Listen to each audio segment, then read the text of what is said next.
Hi, everybody. Sorry we're a few minutes late, but thanks for joining us. My name is Mike Gibb. I run accountsrecovery.net, and I'm excited to bring you today's webinar on a very important topic, what you can and can't do when skip tracing accounts. In today's world of people sharing the most intimate details of their lives on Facebook, Instagram, Snapchat, or Twitter, it can be hard to know what you can and can't do when trying to find somebody. We're fortunate to have a panel of experts with us today who will share their insights and strategies with us. This webinar is being generously sponsored by Microbuild. You'll get the chance to hear more about them a little later in our program. I want to take a quick minute and say a few words about accountsrecovery.net. Accountsrecovery.net is a news and information platform for the ARM industry. The site publishes unique and curated content, maintains a number of email newsletters, hosts webinars like this one, and offers a number of exciting podcasts for the ARM industry. The site is free for anyone in the industry to use and is a great resource of news and insights to help educate and inform. I hope you'll all spend a few minutes every day checking out what it has to offer. Let me tell you a little bit now about today's speakers. Ron Brown is the president and CEO of CSI Group in Oklahoma City, one of the oldest and largest asset recovery investigation agencies in the Central Plains region. A state-licensed private investigator and member of the National Association of Fraud Investigators, he has more than 45 years of experience in the field of locating and recovering lost and missing people and assets, and has assisted many law enforcement agencies, including the Marshal Service, the FBI, and the Texas Rangers. He's received the ACA International Fred Kirshner Instructor Achievement Award for instructing more than 250 ACA seminars, and was also 3 times selected by ACA International as the Certified Instructor of the Year. David Linares heads up the legal and compliance team at DCI, along with several support areas within the organization. David is well-versed in both the regulatory and legal landscape, as well as operations and its challenges, having led teams in both realms.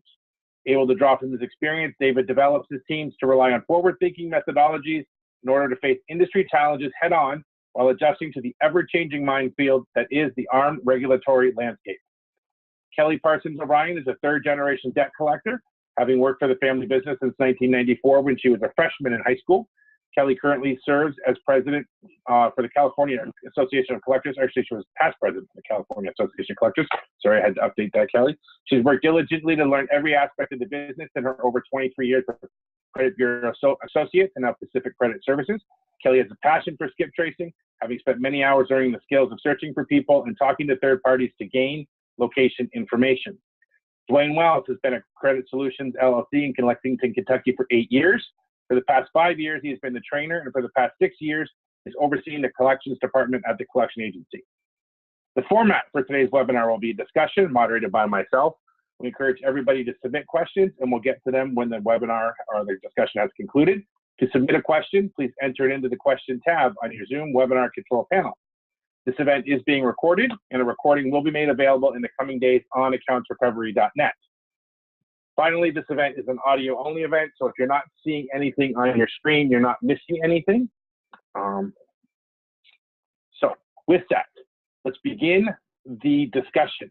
Let's start at a very broad level of talking about what sort of you can, and what are the laws that regulate what you can and can't do as it relates to skip tracing. And maybe Kelly, you want to take a first crack at that. So, I mean, I guess the first thing that comes to mind in my mind is the FDCPA. I ran out of time because it was on my notes to check the state law guide from ACA and look through there, because I'm sure there are some state regulations. We collect mostly in California and Nevada, so I'm not as up on my 50, my all the states. And so I know that there are some specific state laws, but the FDCPA was kind of the first thing that popped in my mind. The other thing that I'm kind of conscious about is staff, like harassment. And the reason I say that is because we don't have any of our staff do any social media searching. And a lot of that is just because of the images that they'll be exposed to on people's Facebook pages. California is really sensitive for, like sexual harassment or any type of harassment. And I felt like, if we force somebody to go through their consumer social media and be exposed to those images, it may create an environment for our office, at least, that we might have some problems from that perspective. So that's kind of our take on it. This is Ron Brown. Social media has become a big skip tracing tool, and different states do have different laws, like you mentioned there. However, the skip tracers are using social media, and it's amazing. I just finished a conference in Chicago, and I kind of gravitate towards the skip tracers, and the stories that I heard, how they had set up false IDs to get people, how they talk to them. Skip tracing on social media has to be a read-only program. And the people tell me, well, you know, I can't find them because they've got us blocked. What they don't understand is you don't look at them, you look at their friends, and you look at what the friends are saying. How do you like your new job at? How do you like living in? And that's how you locate the people rather than looking at their direct Facebooks.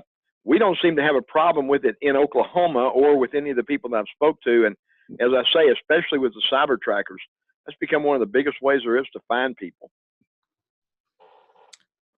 Yeah, I agree. And we have trouble. Often will have trouble with common names. And so what I do is a relative search, because a lot of the people that are in collections generationally have named their children very uncommon names. And so it's often easier to find the, you know, kids from the 18 to 25 range on Facebook. And usually their parents are their friends. And then you can get the information that you're looking for there as well. So for us, when you're trying to find somebody, looking at those relatives and associates on your whatever searching you're doing oftentimes helps you find the person you're looking for. You know, one thing I'm finding is that we're seeing more and more millennials enter into the collection and the skip tracing industry, and they don't communicate. They don't like to talk to each other. I've got two granddaughters, and a while back they were sitting on the couch, one on each end, and they're thumbers. You can spot these millennials, they thumb instead of one finger. And I asked them what they were doing. They said texting, and I asked them who, and they said each other. They don't want to talk anymore. And one thing that worries me about the traditional skip tracing, being able to talk to people, relatives, references, without breaking the laws, without violating Section 804 of the FDCPA, without doing that, yet to extract the information from them using neurolinguistic techniques, it's becoming almost a lost art because of the different data gathering companies. And of course, we have created those companies, the immediate need for information. They gather all the information for us, but I know, you know, we use 4 or 5 different products to track people. And when it comes down to talking to get information, it's becoming, like I say, a lost art. David, as someone who's coming at this from the compliance side, maybe you can sort of talk a little bit about what the boundaries are, or what you're looking at from a regulatory standpoint in terms of the skip tracing that your collectors or that your company, you know, the agency is doing. Yeah, definitely. So, of course, the FDCPA is always the main hurdle whenever it comes to skip tracing. Depending on the products that you're utilizing and whether you're using them in batching, or if you have some of your agents have access to products that may dig into soft inquiries on a consumer's credit, then you're definitely falling into the realm of the FCRA when you're trying to skip trace someone. And not to mention that if you're associating a skip trace phone number to a dialer or anything along those lines, then you might be jumping into the realm of the TCPA if you're not controlling it properly. So the name of the game for us here, because we also have many tools to skip trace, and we play with social media but very lightly, like Ron was saying, from the private end, making sure that it's entirely invisible, no communication or outbound communication from our end, is the controls, right? Your procedures, your policies, whatever you set in place to skip trace is only as good as the control that you have in place behind it to make sure that your agents are staying within the guidelines of the FDCPA, within the guidelines of the FCRA, and it's all very sensitive. So we choose to keep it to a very small controlled group that we know that we can monitor very closely, and we know can effectively get us what we need for the rest of the company, because skip tracing really boils down to your need, in my mind, right? If you have inventory that calls for file collectors, skip tracing is going to be much more prevalent on the agent side versus when you have kind of a pooled environment and you rely on the companies like the TransUnions of the world and the TLOs to give you this information in batch format. So. You know, I certainly agree with that. And the small pool of trained tracers that you're talking about, you have to be very, very careful. Again, some of the people that I talk to, they'll go way out on a tangent, creating false IDs to be able to get information and talk to people. And that's something in the collection industry we cannot do. We've got very strict laws. We have to be very careful. Also, person is skip tracing and talking to a parent or a relative or something would even mention something to the effect of, well, I know they used to be on disability, or I know that anything medical related can fall under HIPAA, and you're divulging that information. So the tracers have to be very, very closely trained in laws. And I think that is one reason that cyber tracking is becoming a more prevalent thing. As long as you're not talking to anybody, as long as you're not going to credit bureau records or anything like that that would have to do with the FCRA or FACTA, then actually there's no law out there, as long as it's read only, 24/7, 365 from any place that there's a computer. And today's kids coming out of high school are so computer literate. That's becoming very prevalent among collection agencies, investigation agencies. They develop their own team of cyber trackers, and it's these young kids coming in anymore that are really knowledgeable of the different data sites. And, I'm familiar with, Facebook and Twitter and things like that, but they come up with some sites that are unbelievable where they can extract information about people. And they were showing me a while back, any photograph they post on the internet has a embedded geophysical address in it, and how to extract that address out to tell exactly where that photograph was taken and the date it was taken. It's amazing what's out there. This is Dave. Just definitely agree with Ron. We have to, as this industry continues to evolve, we definitely have to start tapping into the younger people coming out of the schools and that can track this stuff for us. I was having a conversation with a salesman not too long ago, and I'll keep from where the salesman was to myself, but I was having a conversation with a salesman, and he said that in this company specifically, they are training them on how to sell to millennials, and it's not conversational, it's not bringing them out to dinner, it's not any of the traditional sales tactics. It's really just forming an email with exactly what the product is that they're selling, what the benefit is, and then just letting it go and hope that they somehow find their way back to you, or they ask you a couple of questions and initiate a dialogue.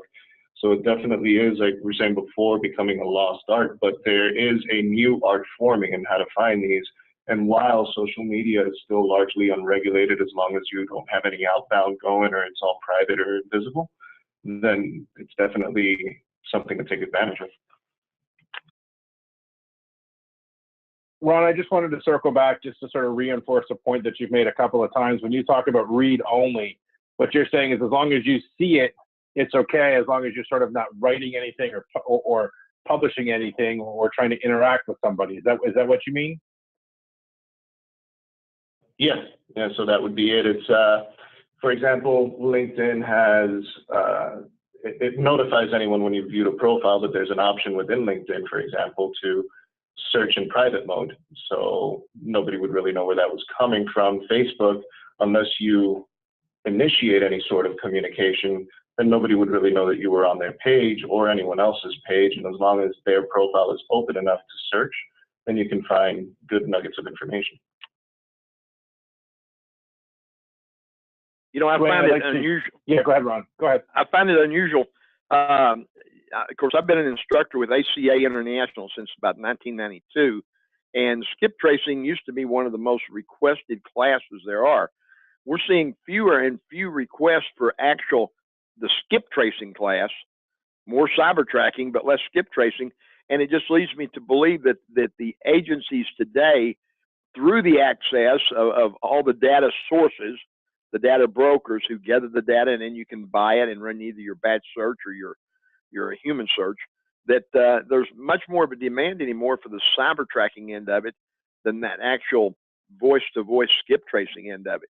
And the cyber tracking, again, they like it because as long as you don't talk to anybody, you're not going to have any laws that you have to break. You don't have to train the people in laws, and you can mitigate that risk that's out there anytime you have a skip tracer talking to a third party.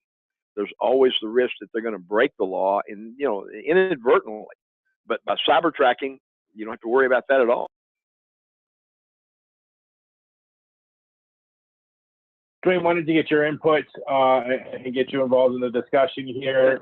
Curious, can you talk a little bit about how social media is or isn't used at your agency when it comes to skip tracing or trying to find people, and sort of maybe talk about some of the rules you have in place if you do allow it. Well, typically with our agency, we have a limited amount of people that have access to that sort of skip tracing ability.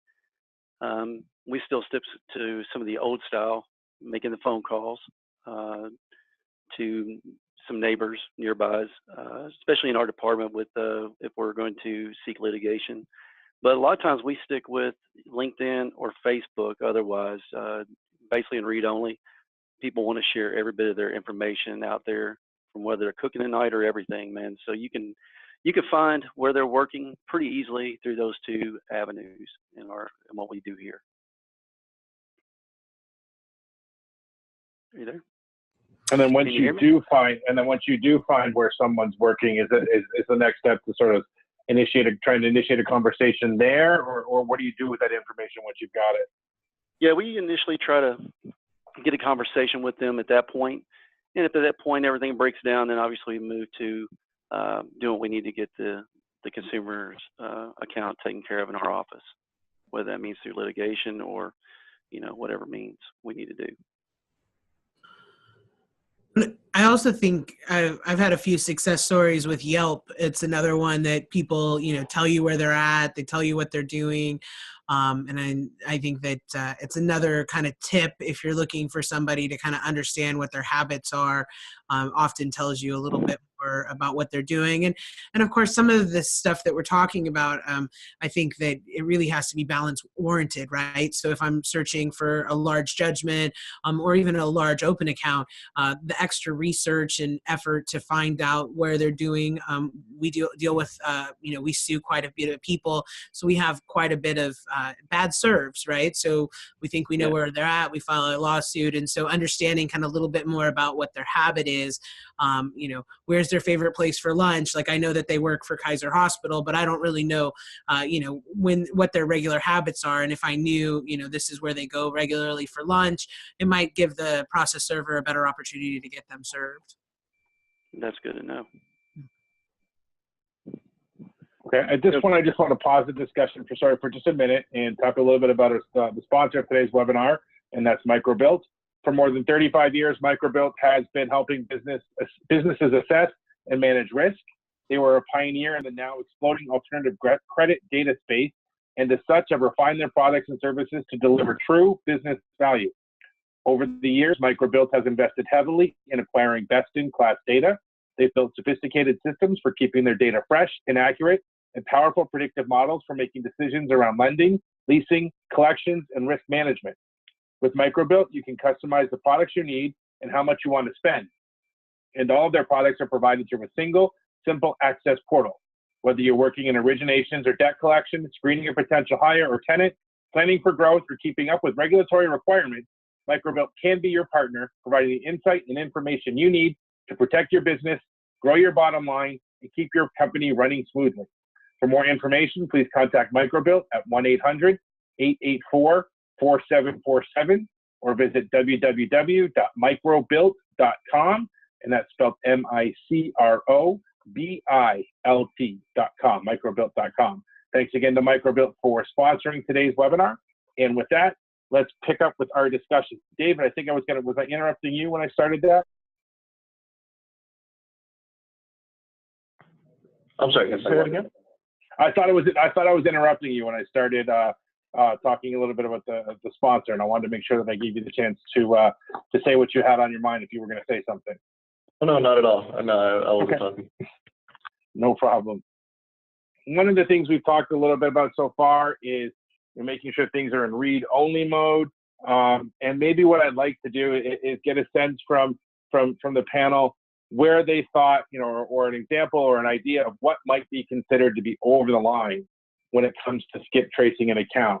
How do you sort of determine where that boundary is between what's allowed and what's not allowed? Maybe, Dwayne, we can start with you this time.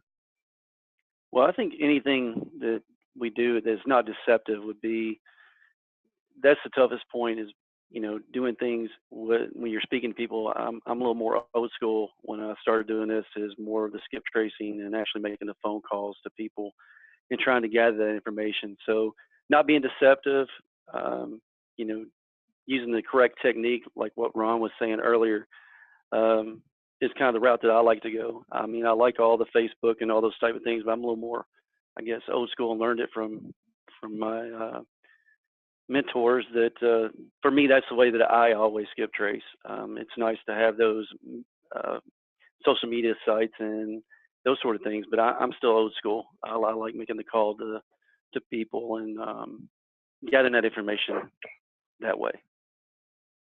But You know, we use go ahead, Ron. Sorry, go ahead. we use a waterfall technique when we're skip tracing, and obviously with agencies today and the different rates, you know, we'll start out with what we term free sites, and if we can't find them on the social sites, the free sites, and get the information, then we'll drop down to the pay sites, the different data brokers that are gathering up the data for us, and we pay for that. But you know, we have tracked that, the cost of it versus the recovery percentage. And it is like a waterfall. You gather some at each level, but back to what was just said, and I agree, the prime level for the majority of the hard skips has got to be direct contact. And it's amazing, you know, you talk about the different laws and things. Actually, I like to listen to these people, and I was listening to one just a while back, and specifically, this collector prided himself, this tracer, in this technique he had developed where he would call the parents and tell them that a vehicle matching the description of their son, their daughter, their brother, their husband had been involved in an accident and was going to be towed. A car had hit it, and it was going to be towed unless they could contact the owner. How could they contact the owner of that vehicle at that point, at that time, right then? And of course, you know, the most people are taught to tell the truth as we're children, and we believe that other people are telling the truth. So the parents or whoever they were talking to wouldn't hesitate to give out contact information. And this tracer was just bragging about this to a bunch of other people, and that absolutely is a violation of the Fair Debt Collection Practices Act. And that's one area where I see people, a lot of these tracers, they just are not trained where to stop, and that they can't condone that. And their clients should realize that if they are caught doing something like that and the client knows it or has any idea, then, you know, they're going to be held liable for it also. So there should be very strict monitoring on the tracers that are doing telephonic contact with people. Well, the question I wanted to ask for David, and since you shared your perspective too, Ron, to get maybe from you, is deceptive, you know, can be sort of subjective. You know, it's going to vary maybe by state, maybe by court jurisdiction, depending if there's a legal ruling. How do you sort of know when you're being, you know, when you're sort of getting to the line of being deceptive, or maybe when you cross the line of being deceptive? You know, sorry, go ahead, Ron. We train our tracers. So many times when you're talking to third parties, you'll be asked a question like, well, is this about a bill? Is this about a debt? Do they owe you money?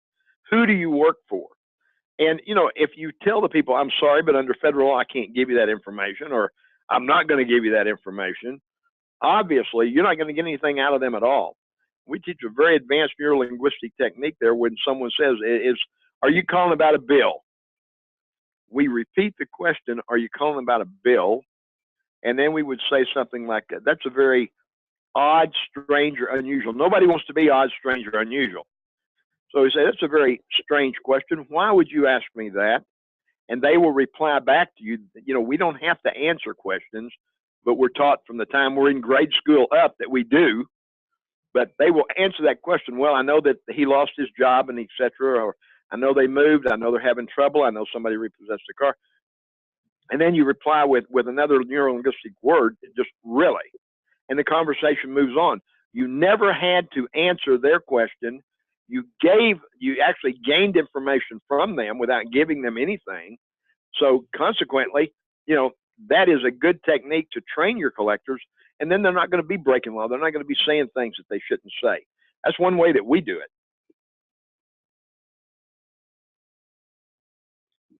it. Wow, that's really interesting. And that's, you know, successful most of the time, a lot of the time.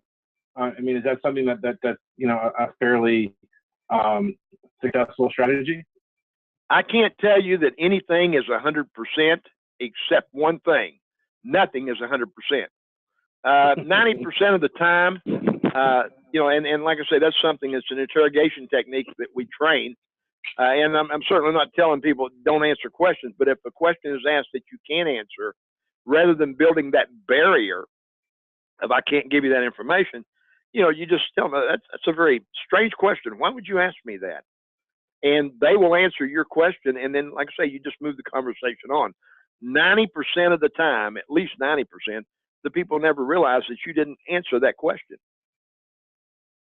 I think most of the time when people ask that question and you rebuttal with that, they're obviously wanting to spill everything they know about the person, and that's one of the reasons why you do call a neighbor or nearby or someone like that, because most people are willing to share as much information about somebody as they have without even knowing they're doing so. I think so is that the sort of technique that you, sorry, Kelly, is that the sort of technique that you use, Dwayne, in trying to get people into sort of engaging in a conversation? Yeah, for the most part. And obviously that happens with actively listen to the third party or whoever you're speaking with. Because I think if you take your time and you say the right things back to them, then obviously they're going to give you the information you want to know. Because we're probably not the first person that's called them to even try to get that information. So obviously they're ready to get some sort of phone calls to stop so they can just be done with it. Yep, and it's about really having that third party or that nearby, that neighbor, whoever it is, kind of buy into you as an individual and not just being robotic whenever you are skip tracing. I think a lot of the techniques that Ron was talking about and Dwayne was talking about would be very, very effective. We have similar things here, but really it's about turning the conversation always into making the third party feel like they're in control of that conversation when they're really not, right? Leading them in the direction that you want them to go. But it's very difficult to cross that line if you don't have a tight group of individuals that are doing your physical skip tracing or your P2P skip tracing. And, like we talked about a couple of times here, we have to make sure that they're monitored very, very closely so that they stay within the confines of the bounds of what you've defined as acceptable within your organization. But, one rule of thumb that we follow pretty consistently is if you don't know, don't say it. And if it sounds wrong, don't say it. Just stick to the script that we've put together for you, and then developing a script that gets the most out of the individual that you may be talking to, and whatever technique that you utilize, it may find success. It's about A/B testing, right? Whatever your A is right now may not be your A in a week or in a month or 2 months from now as you continue to skip trace or you get into different demographics or geographical regions. So you just have to continuously test one technique against the other and utilize whichever is successful at the time. What I tell my skip tracers and even my collectors is, like, we ask for payment in full on every call, right? And you're not going to get it every time, but that doesn't mean that you stop asking for it. You keep asking for it. And so the skip tracers, we talk about the same way. Like, you go into every call expecting you're going to get the information that you want, and you're going to ask for it every time. And I think that it may have been Ron that I actually heard this from, is people naturally want to tell the truth. And I know that we deal with people that are dishonest on a regular basis, so I think we get kind of jaded. But I think that if you teach your skip tracers that people want to tell the truth, they want to answer questions. They were taught to answer questions. And so when you're calling the mom or the neighbor or what have you, likely they're going to give you the information you want because you're catching them off guard. They're not professional liars. And, sometimes the information might be a little guarded because they're not sure who you are or what your intentions are, right? But ultimately they want to tell the truth and they want to answer your questions. And if you have that mindset going into the call, it makes it so much easier to get the information out of those people. I think that's absolutely right. And, there are so many subtleties to skip tracing.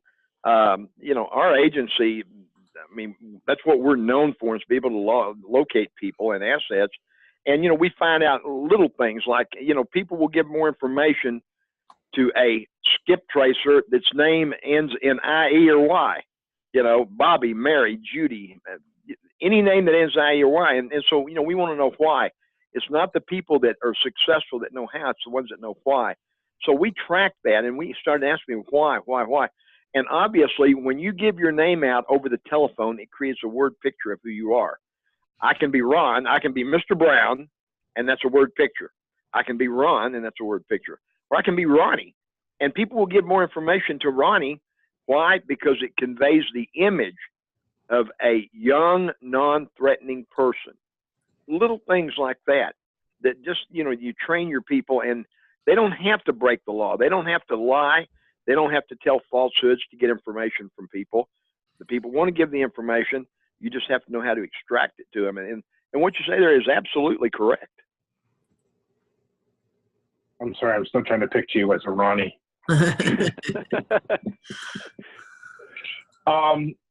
David, I wanted to circle back to something you said during your last comments. You said, if you don't know, don't say it. Are you saying don't answer the question, or don't say I don't know? I just wanted to sort of flesh that out a little bit. Well, it's more along the lines of if you don't know the answer to what they're asking you, then it's perfectly fine to say I don't know, or to ask them for a second while you go get the answer to that question, or get the answer to, or get the right phrase to answer their question. Because I think one trap that we fall into, at least when you have skip tracers that are still in training, or people that are inexperienced, or people that you're bringing up from the ground, is that they tend to want to answer every question that they're asked right away. And no matter how much you might train someone, there's kind of that human instinct to always want to answer that question that you were asked right away. And that's when you might give out a little bit too much information. And so that's why I always say that if you don't know, don't say it. Take a moment, take a pause, either return the question or ask them to hold for a second while you get information. And when that happens, you might lose that call. You might not be able to extract the information from that third party that you just spoke to. But I would much rather we lose that skip attempt than create any liability. And I agree with that 100%. Answering questions is something you think about it. When you're a young child, your parents are telling you, hey, look at me, I'm talking to you, you better answer me. Always tell me the truth. I won't punish you, just tell me the truth. We get into grade school, we get into high school, we get into college. What is a test? A test is nothing but a bunch of questions, and we get rewarded for answering those questions. So most people think that they have to answer questions. It's very important you train your skip tracers right off the bat, and even the collectors, that you don't have to answer every question. Under the Fair Debt Collection Practices Act, the only question you have to answer is, who do you work for? And a lot of times a tracer can feel this person wants to give me information, but I'm not going to. They want to know, who are you? Who do you work for? And and a lot of times you can kind of lead them.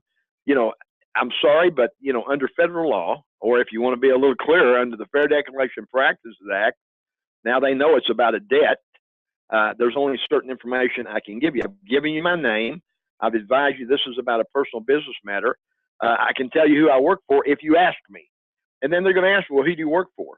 And I work for Collection Services International, representing Baptist Hospital. Now, you have pretty much been able to convey what this call is about to the other person.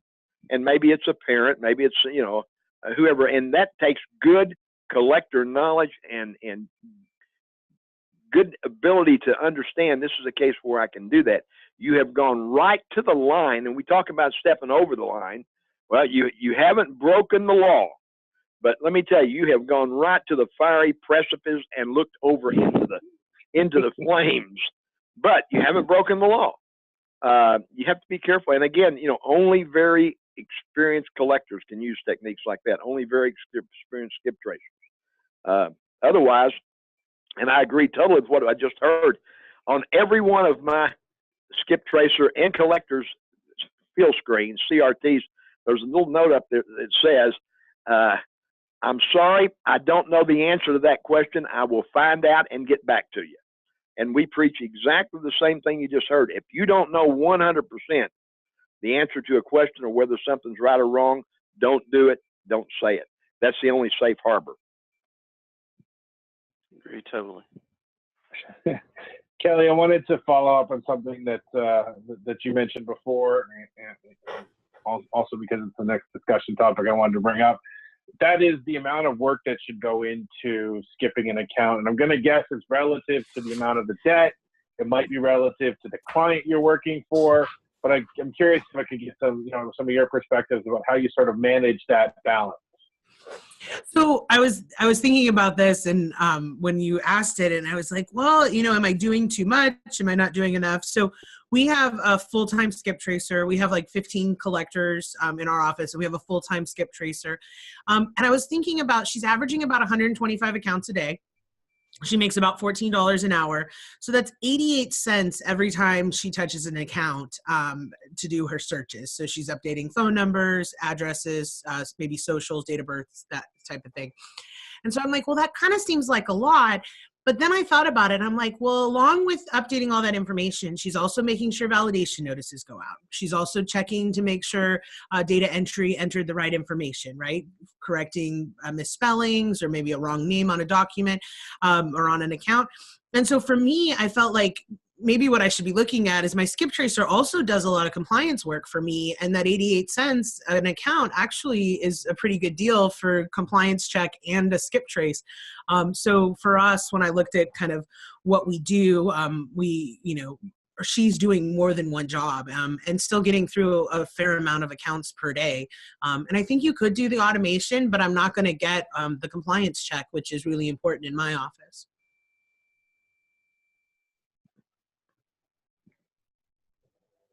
Got it. Curious, sort of Dwayne, David, Ron, how do you sort of manage that balance between how much skip work you're going to do versus, whether or not it's going to be sort of worth the investment in spending that time? We have a saying in our office, sometimes the pleasure just ain't worth the pain. That's an old cowboy saying. We look at the size of the file, and we actually set parameters with our tracers, what they can do. There is a formula that they use, not only the dollar size of the file, but also the percentage that we're working the file at. What's the return going to be? We do not allow our collectors, and our collectors, we have a team of skip tracers, but the collectors do a limited amount. We don't allow them to skip trace and collect at the same time. They'll work for maybe 15, 20 minutes, and they find somebody and they're feeling great about it. They've got a great nose up attitude. They call the person on the phone. The person gives them bankruptcy case number. Immediately, that attitude goes into a nosedive. So we will give them a certain period of time a day for that collector to skip trace. And then once they've skip traced on whatever number of files they get during that hour period or 2 hour period, then they'll make their collection calls, realizing, as it was mentioned before, I think by Kelly, a good collector collects 3 out of 10 accounts. They bat 300 just like a good baseball player. Well, when they're skip tracing, if they start getting this nose down attitude, they quit skip tracing. They don't feel positive about it. And they have to maintain that positive mental attitude through the skip tracing and the collection process. And that's something that, you look at the dollar size of the file, what the return is, and then you set up a formula. This is what you're going to do on this size file, this size file, this size file, factoring in the percentage that we're going to, work the file at. It's the way we do it in our office. Yeah, and I think that especially like for our social media searches, we're the same way. So the collector can refer an account to like a internet search if the balance is over like 20,000, and then all of our judgments go through some type of social media search or internet search, because Google's a powerful resource. I think that Ron was talking about cyber tracking, and really a decent Google search on a name that's not very common is pretty powerful amount of information that you're going to find just on the first couple pages of Google. So that's one of the things that our judgment collectors do automatically. And I like the idea that Ron just suggested of not having them skip trace and collect in the same time. I think it also helps you kind of put the skip tracer hat on and then put the collector hat on. So, because I think it takes different type of communication when you're a skip tracer compared to when you're a collector.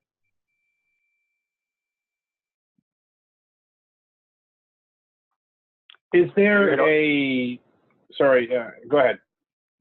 I was just going to say, here at our agency, basically our front end collectors, they'll skip trace, places of employment or things of that nature, based on, a balance maybe around $1,000, but basically it's our end collector. When we've not been able to collect the account for a certain age, it goes to our, basically kind of our legal clerk or special collection department. And then that's when we really dig down and try to find a place of employment and really do the skip tracing there if it's over a certain balance threshold. That way we can go on and get it out of our office. If we can collect it via litigation, or we can collect it over the phone. If not, we want to be done with it and move forward. So that's kind of the way we do it here at Credit. Yep. And then at DCI, we don't necessarily have any legal collections happening. We don't really pursue judgments. The majority of the inventory that we have is something that we would associate to a pool, and then we have some certain clients and corporate accounts that we have skip tracers that would go through and try to find this information for us. And we use the same approach. When they're skip tracing and only skip tracing. And that's scheduled out for a certain period of time, depending on the team and depending on the balance size, depending on the score that we got back when we initially sent it for due diligence scrubbing and that batch skip tracing through a vendor. But once we get it back, we understand that a lot of the information that we have may be outdated. And so, there is a sense of accomplishment and there is a reward for the collectors when they're able to find and speak to the person that they've been trying to get in touch with. So typically, whatever file, and they're granted X number of files dependent on that criteria, that they skip trace, they keep. It's not something that they would skip trace and associate to someone else or to another agent to follow up on. Yeah, that's a little bit here. Excellent. Good skip tracers, go ahead, I think, should develop, and we do this through forever, ever since I've been skip tracing. And of course, I have an advantage over a lot of people that are in the industry. I still skip trace. And when I'm in the office, I'm working, and skip tracing is what I do, and it's what I like to do. And there's open and closed sources of information. And when I teach classes, the manhunt seminars, I tell people, everyone in this room has closed sources of information. People who will give you information, but they wouldn't give it to anybody else. I have credit unions and banks that I work with, and you could call them to skip trace to try the information. They'll give you absolutely nothing. But I can call them and they'll give me the information. And every time I get someone's business card, I try to write down, what type of business they're in and when I met them and where I met them and something personal about them. A good professional tracer develops these sources. And, a typical example, a while back, had a guy come in from Colorado. He had 3 trucks. They wanted the trucks located and repossessed. He was selling pipe, oil field pipe. I said, where does he live? In Oklahoma. Where does he work? In Oklahoma. That's all they knew, was he was in Oklahoma selling oil field pipe. I went back through my cards, and I had met a gentleman who is in the oil field pipe business. I called him. It's very odd because we don't have a lot of big lakes in Oklahoma, but he had a sailboat, and I had marked on the back of his business card he gave me about his sailboat. I asked him about his sailboat first. Men are bad about this. Women are very good. Women develop relationships with people. Men don't. Women will talk about their kids or baseball or something, and then they'll get into it. I've learned that from women. Watch women. They are great skip tracers. But I asked him about his boat and if he still had his boat and this and that. And then I asked him, by the way, do you know somebody named so-and-so? He's in the pipe business. He said, no, I don't. But if he's doing business in Oklahoma, I'll tell you who does. I called that person, and I used his relationship. John Doe told me to call you, that you could probably give me the information. And immediately they knew who the guy was, where he was. So all good tracers should be developing closed and open sources of information, and keep a record of that so you can go back, and then that way we help each other. If I need somebody in Houston, Texas, I would call Millard Land. Millard's a friend of mine. He's a good skip tracer, probably one of the top skip tracers in the nation. Millard knows everybody in the Houston area. And we develop relationships like that. It makes us much, much better tracers. Excellent tips. When you're looking for something, when you're skip tracing an account, are you looking for whatever the first piece of data is, place of employment, phone number, mailing address, whatever you can, and then you sort of stop, or do you look for it for a certain piece of information? Can you maybe talk a little bit about the process? And maybe Kelly, you can go first this time. I'm sorry, one more time, Mike. I think I lost part of that the question. No, that's okay. When your skip tracers are working their accounts, what are they? Is there a priority in terms of the type of information they're looking for, or is it as soon as they get a new piece of information, they stop and try to work that? I'm curious how the gathering process works. So for us, phone numbers, number one. I mean, if I'm talking about like kind of all my accounts, if I can't talk to them, I can't collect from them. So phone's number one. Address would be number two, I think, on my list. And more from a perspective, we do a lot of property management debt and utilities. So most of the times we get the last known address, which we know is not current. So locating the new address. And then depending on the balance, my next kind of list is employment information. So knowing, if the account warrants legal action, that I have an asset that I can enforce. So that's kind of, in my mind, the path that they go down. I think you'll have some other special cases in the large balance arena or in your judgment collections, because a lot of times in your judgment collections, it's not always just a simple wage garnishment. Sometimes it's going to require a little bit more effort in figuring out where their assets are and how to get them attached. So I think when you're dealing with your judgment collections, where your assets are, the bank account information, and or where they're hiding their old cars that you can take and dispose, get sold off for money. So that's when it's kind of a unique situation, but I don't think it's the norm. So for me, it's the phone, address, and place of employment is the three top ones for us. Not only are those the three top ones, and I agree with you completely, under the Fair Debt Collection Practices Act, Section 804, those are the only three things a collector is allowed to ask for: the resident's phone number, the resident's address, and the place of employment. Mike, if I called you and asked you, where your brother worked, and you told me, well, he works at Walmart. Well, there's 14 Walmarts in your city. If I ask you which Walmart or the phone number of that Walmart, I've actually broken the Fair Debt Collection Practices Act.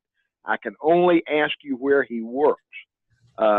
Once again, one of the subtleties, we train collectors, if we're looking for someone we're trying to find employment, we may call their reference at noon or 1 o'clock.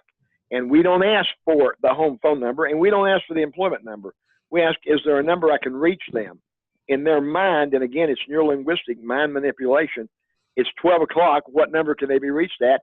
They will give you the employment number, but you did not ask for the employment number. You just asked for a number, and I meant the home number is what I meant. A lot of little subtleties like that, but a lot of times collectors go way beyond that in asking for more information, and trained skip tracers know those are the three things they can ask for as long as they're driving for the home address, the home number, or the place of employment. Then they're pretty much in a safe harbor, but they have to be careful how they ask it.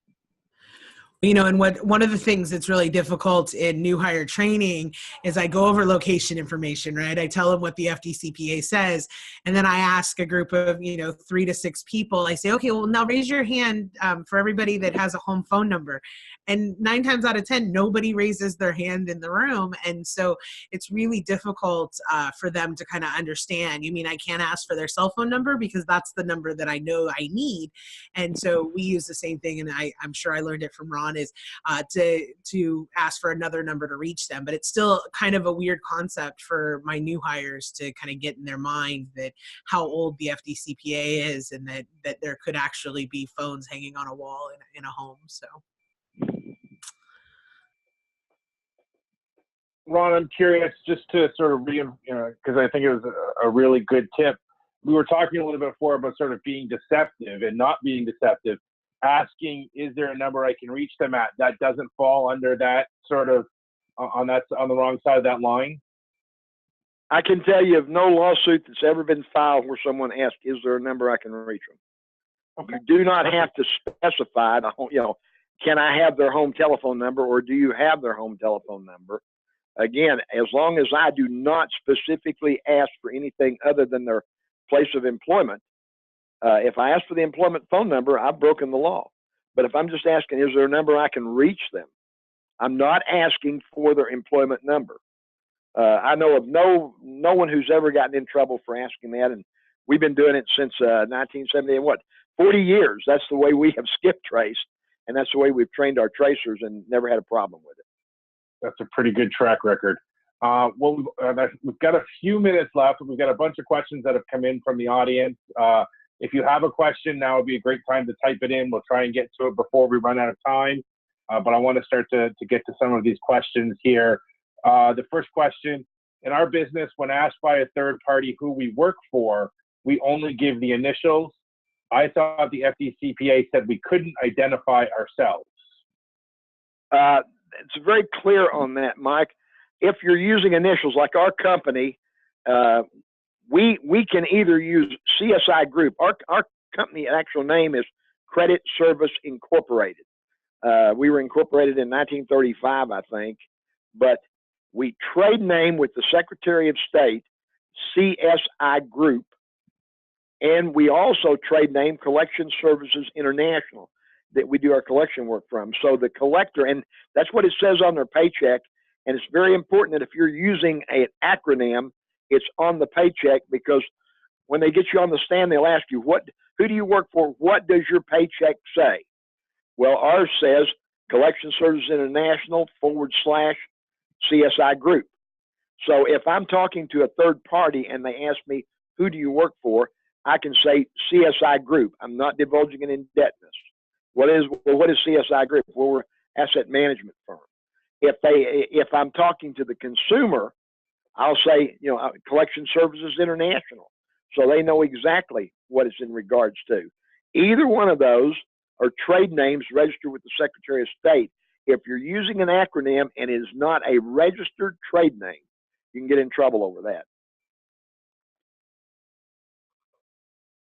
Okay, good. Moving on. Our next question. Assuming you're utilizing a read-only approach with Facebook, is it recommended to have your employees create a fake profile or use their own? I guess I would say, well, I mean, they can set up a fake one, but I think the issue is if you set up a fake one, I think that you're risking, as long as they're not friend requesting, I think you're going to be fine. My concern has always been that if like an employee uses their personal one, that maybe they accidentally friend request. I mean, it's pretty hard to accidentally, but I mean, I guess my concern would be maybe having like an office one that was fake. But I think the biggest thing that we have to drive home is that you can't friend request them. You shouldn't be messaging them through Messenger. You really shouldn't be communicating them at all. I think what Ron said, read only, and that's really the best way.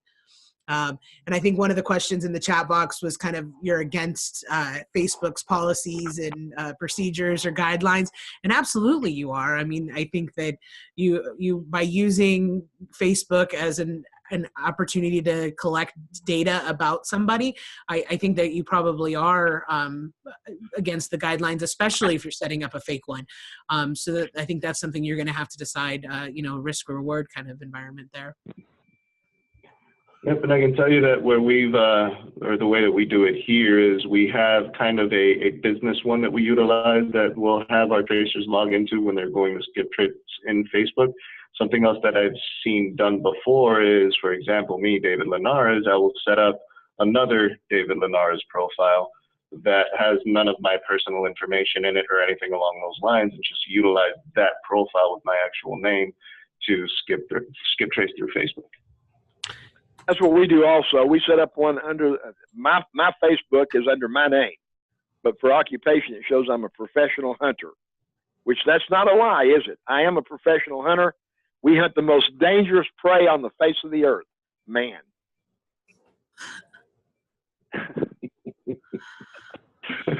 I'm going to let that sit there for a minute.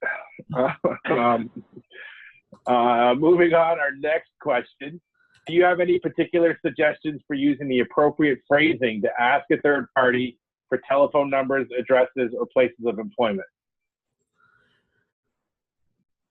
If you ask directly, sometimes you don't get it. The way you verbiage it, and again, it's like when I'm tracing, I trace as Ronnie. Ronnie has a little higher voice, and rather than asking for, do you have their home telephone number? It'd be, hey, do you know the address over where their home is? Do you know where their house? You got to play it kind of. Don't ask direct questions. well, where's he working now? Or also we use a stutter technique. Have you ever talked to someone who stutters and you just want to answer the question for them? So we train our tracers also to use what's known as the stutter technique. And they say, does he still work down at, and they'll tell you where they work. It's amazing. Does he still live over at, and they'll jump right in there and give you the address. Nothing's 100%, remember, but that's some of the techniques that help us find people when other people can't.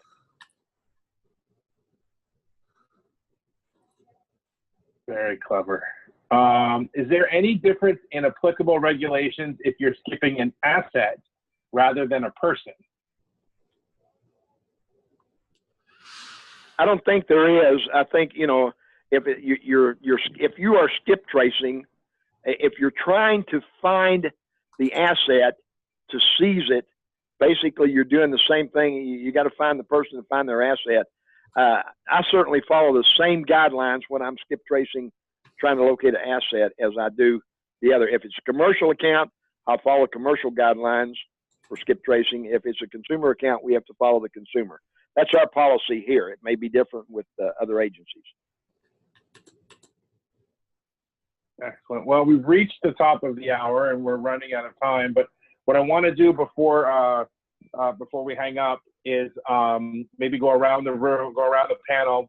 Dwayne, Kelly, and Ron. David had to jump off for had a hard stop at 2 o'clock for another appointment, and maybe just sort of summarize, offer any takeaways, any sort of most important tips, anything like that you want people to sort of walk away from this webinar with from today. And Dwayne, maybe we'll start with you. Well, I'm obviously going to start using the stutter technique because that's a new one for me. So I will definitely give that a try. I think my takeaways would be, utilize, the read only. I don't know that I don't know if I personally would set up my own personal Facebook and take a chance on that. But, utilizing, all the social media, but do it the right way. Read only is what I would suggest to you. If you don't have the technique to call and utilize that, then I would definitely stick with a safe passage for you. But older collectors, if you've been in the game for a while, you definitely know how to talk and have conversation. And a lot of times when I utilize my technique, it's more of like an interview session with a third party, or it's an interview session with the consumer to get the information I need out of, Q&A session, and honestly making them feel like that I care, for one thing, for the person I'm trying to reach. So my takeaways would be just, follow FDCPA. If you don't know FDCPA, ask somebody, and definitely stay within the realms of doing everything by law, in my personal opinion. Appreciate it, Dwayne. Thanks. Kelly, your turn. So I think we covered a lot of great things. I think practice is the thing that I want to kind of reiterate in this, is all these tools that we gave you are not going to work right away. You do have to practice them. If you haven't done a lot of verbal skip tracing, I'm going to give a shameless plug for Ron. He's got a great YouTube channel and tons of information on YouTube. His videos are really great. Utilize kind of some of his skills. My favorite one is when my husband asks if I took out the trash, I always look at him kind of strange and say, that's an interesting question. Why would you ask me that? And sometimes it gets me out of the trash duty at the house. So I appreciate that skill that Ron shared with me. But just really practice it. Practice it when you're sitting at a coffee shop. Practice it when you're in an airplane. Practice it with your kids. It's a lot of fun to start practicing these techniques, and they work really well. And then I think I reiterate, read only. Just look at the information. And finally, I think that the FDCPA was started because they knew that there were ways that you can treat consumers with respect, and there were legal ways to collect bills. And I think that we can follow the law and still be successful at locating people and their information. And I think that for me, I think that's really important for us, our industry, to continue to fight the PR fight. It's important that we follow the rules and we can still be successful. Love that. Ron, your turn. I certainly agree with everything both my peers there said. They're well respected in the industry. I would say, cyber tracking can only take you so far.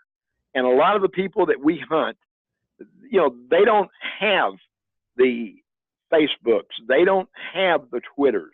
They don't have computers, and they have throwaway telephones. So if you want to go beyond the cyber tracker point and become a real skip tracer, you've got to learn communication skills, learn neurolinguistic skills, learn the 5 most powerful words in the English language, and learn how to use those to get people to give you information, and never, ever, ever give up. Everybody is somewhere, and you can find them. Excellent. Well, love that. That's where we're going to end today's webinar. I want to thank David, Kelly, Ron, and Dwayne for their insights and their time today. I really appreciate them sharing for no other reason than they're interested in helping the industry, which is awesome. I also wanted to thank Microbuilt for sponsoring today's webinar. Again, you can go to microbuilt.com to learn more about the company. Thanks to everybody who participated. Thanks to everybody who asked questions. Recording of this event will be posted to accountsrecovery.net in the very near future. And I hope you stay tuned to accountsrecovery.net for news and more webinars that are on the calendar as well. Hope everyone enjoys the rest of their day, your weekend, and if we don't talk to you before, have a great Thanksgiving holiday season. Thanks, everybody. Thank you. Good luck and good hunting. Thank